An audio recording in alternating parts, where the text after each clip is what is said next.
They didn't say it behind my back. They said it right to my face.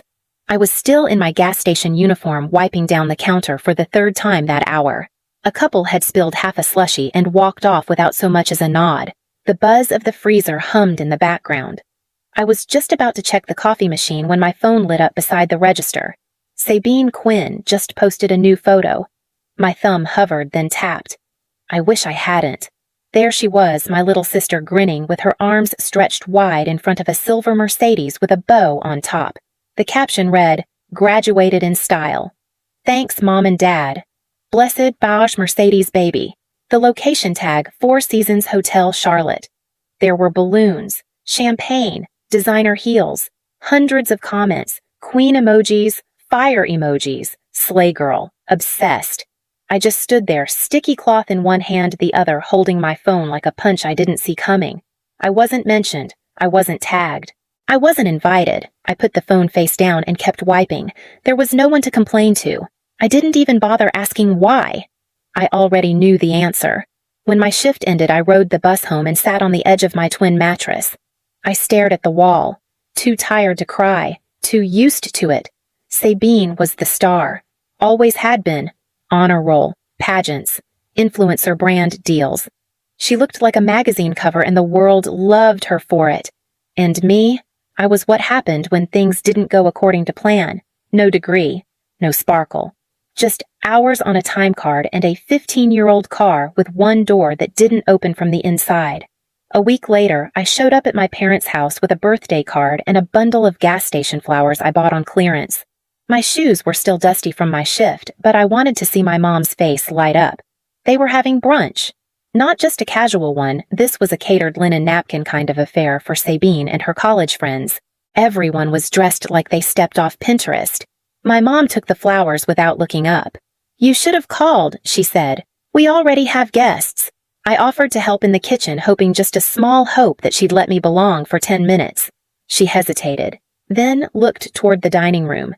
"Maybe just take the trash out, Mava. The girls are eating. I don't want anyone feeling uncomfortable."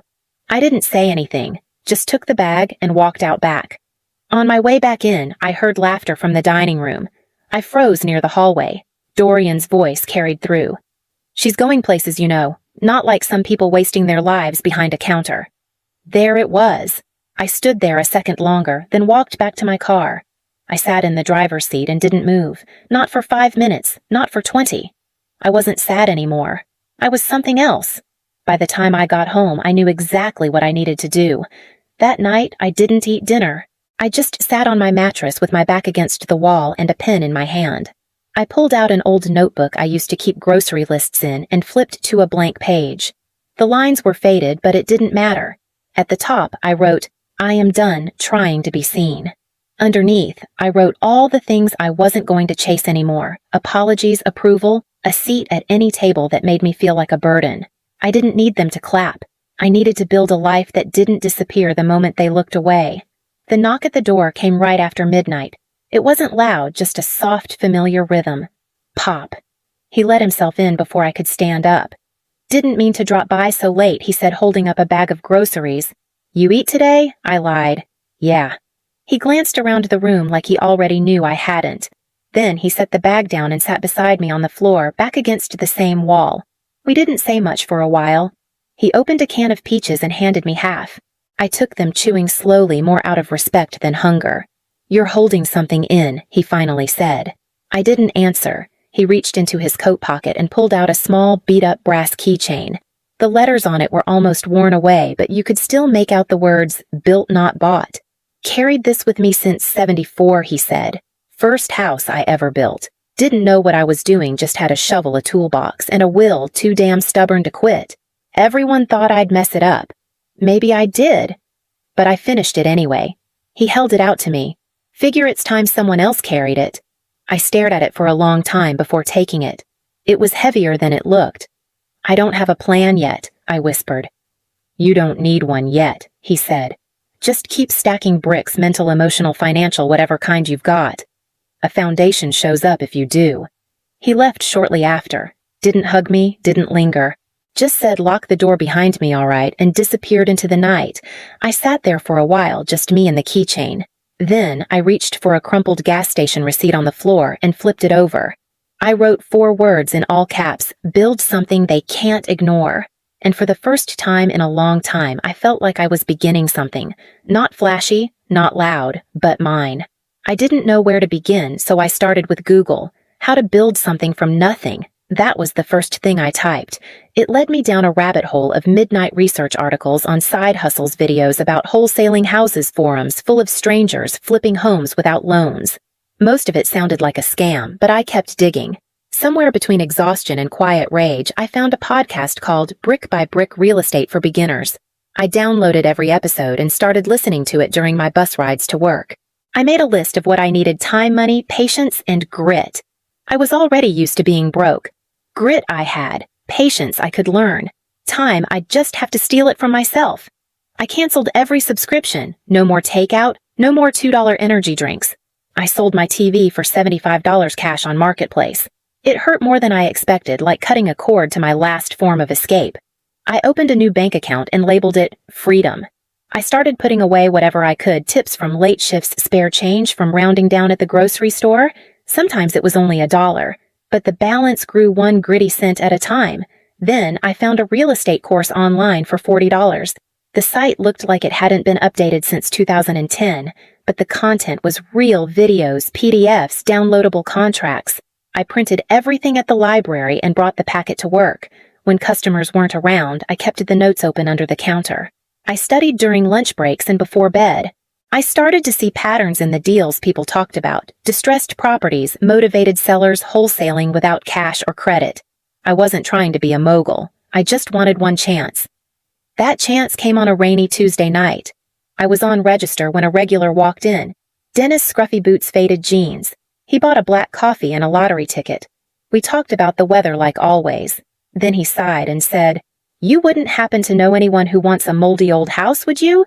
"I just inherited one from my uncle, things barely standing." I paused.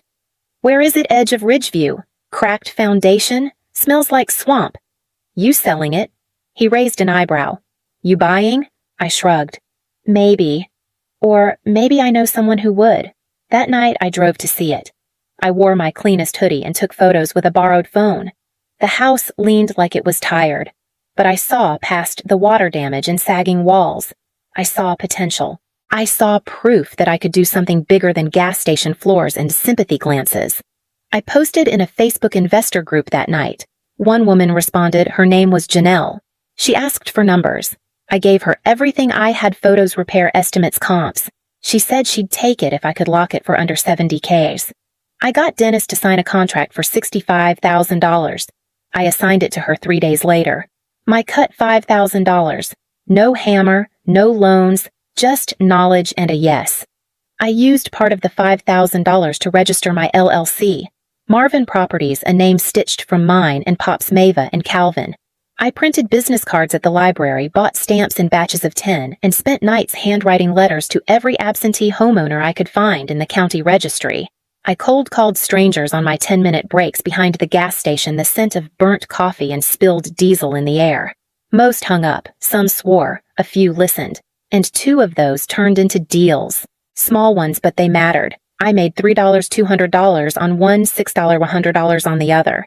I didn't buy anything for myself. I didn't celebrate. I just moved the money into my Freedom account and started the process again. I kept my day job. I couldn't afford not to. My body was tired, but my mind was burning. I didn't need applause. I needed progress. Then one day, while scrolling on my cracked screen during lunch, I saw Sabine's newest post. She stood in front of a white mansion, not mine, not yet, with a caption that read, "Some people just won't catch up." Different levels. It wasn't subtle. It didn't have to be. The comments flooded in. Iconic, built different, leave the slow ones behind. I locked my phone. My hands shook. I wasn't angry, I was just so tired of disappearing. Later that week, I helped with my first renovation. A local investor offered to let me assist on a flip.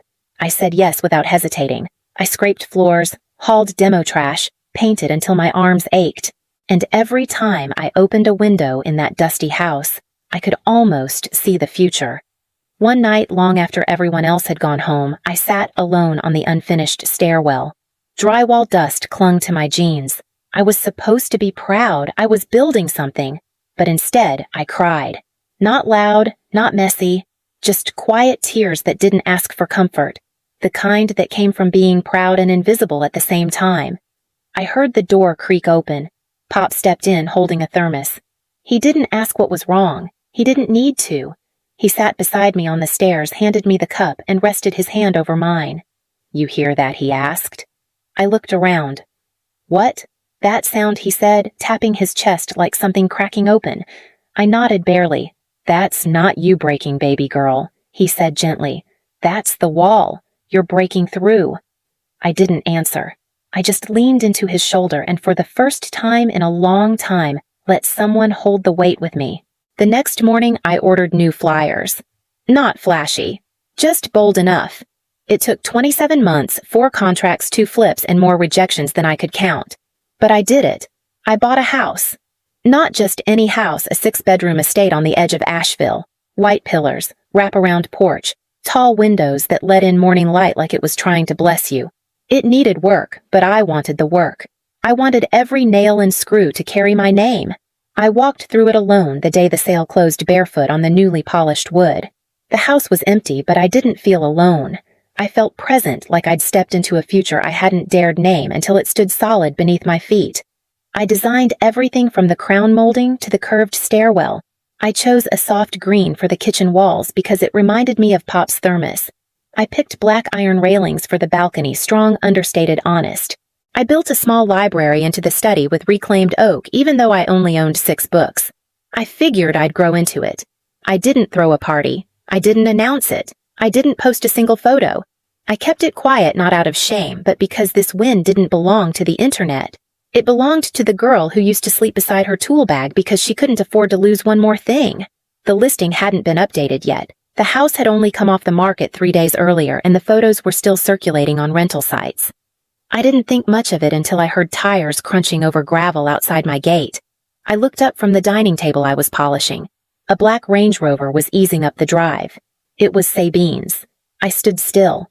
A moment later, the doors opened, and out stepped my mother, my father Sabine, and a woman I didn't recognize, probably a friend or a photographer. Sabine was dressed in head-to-toe cream. She walked like she'd done it 1,000 times, chin high, phone out, recording everything. My parents followed close behind as if they were inspecting a model home, unaware they'd just walked into something they had no idea how to value. I stepped onto the porch, holding the keys, heart steady. They hadn't come to see me. They didn't even know I lived here. They thought this was another luxury backdrop for Sabine's curated life. But this wasn't a rental. And I wasn't the help. I waited until Sabine tilted her head for a better selfie angle, until she looked toward the door and froze. I didn't say anything, not yet. I just let the keys hang loose in my hand, the sun catching the brass the same way her caption used to catch hearts. Sabine saw me first. Her phone dipped a little, confused, like her screen wasn't syncing with reality. Then she squinted and took a few steps closer. My mother followed, adjusting her sunglasses. My father lingered by the car, arms crossed, already judging the landscaping. Sabine tilted her head. "Maeva." "What are you doing here?" I didn't move. I just lifted the keyring and let it dangle in the sun. "This is my house." Sabine laughed, a short burst that didn't quite land. "Wait, are you staging it or something? Like working the open house?" "No," I said calmly. "I don't live here either." Now she looked truly lost. "Then, what? I own it." Silence. My mother's mouth opened, then closed. My father took a step forward. "What are you saying? You bought this." "With my company," I replied. "Marvin Properties. I handled the acquisition, managed the renovations, paid in full. No loans, no help." The gravel shifted behind them. Another car pulled in Pop's pickup, old and dusty, and familiar as a heartbeat. He parked slowly, then stepped out, taking in the house like he already knew every inch of it. He didn't look at Sabine. Or my parents. He walked straight toward me. When he reached the porch, he paused, eyes soft, proud. "You built it tall enough," he said, voice low, reverent. I swallowed the lump in my throat as he pulled me into a hug. For a moment, I forgot the others even existed. There was just his hand on my back, and the keychain in my palm, his keychain. Built, not bought. When he stepped inside, I turned back to the driveway. "You're welcome to come in," I said, "if you want." None of them moved. My mother scanned the porch railing. My father looked at the wide steps like they didn't quite belong to me. Sabine lowered her phone and finally stopped filming. No one said a word, so I turned and walked into the house.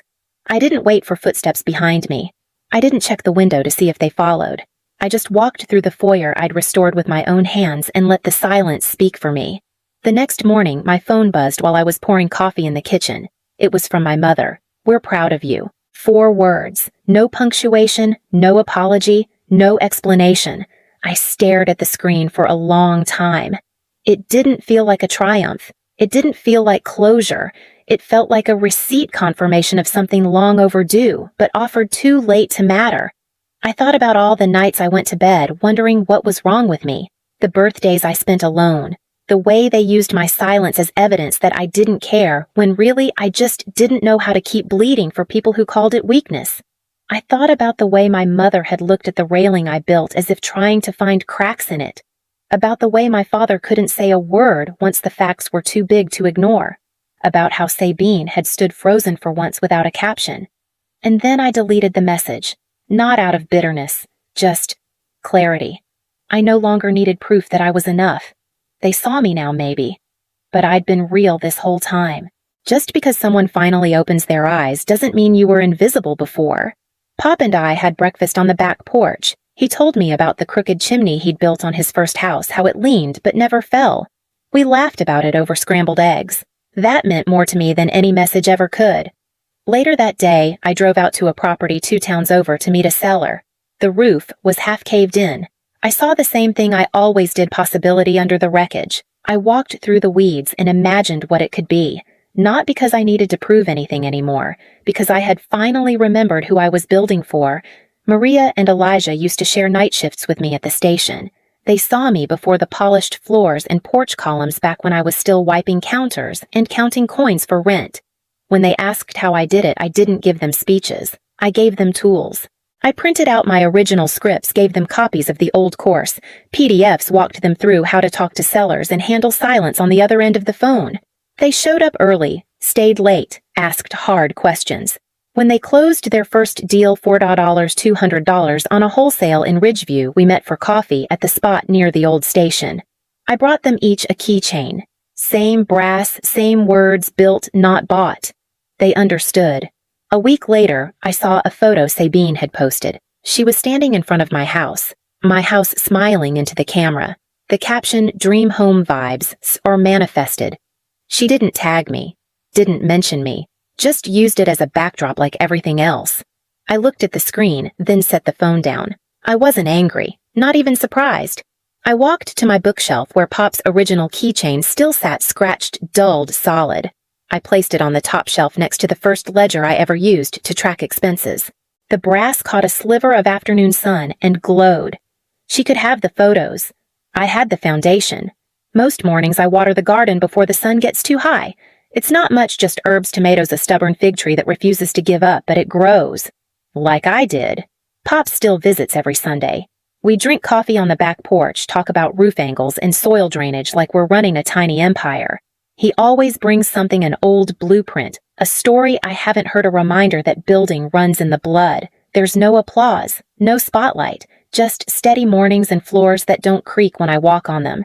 I used to chase their attention like oxygen. Now I breathe just fine without it. The ledger's full, the keychain's polished, the front door closes soft and sure.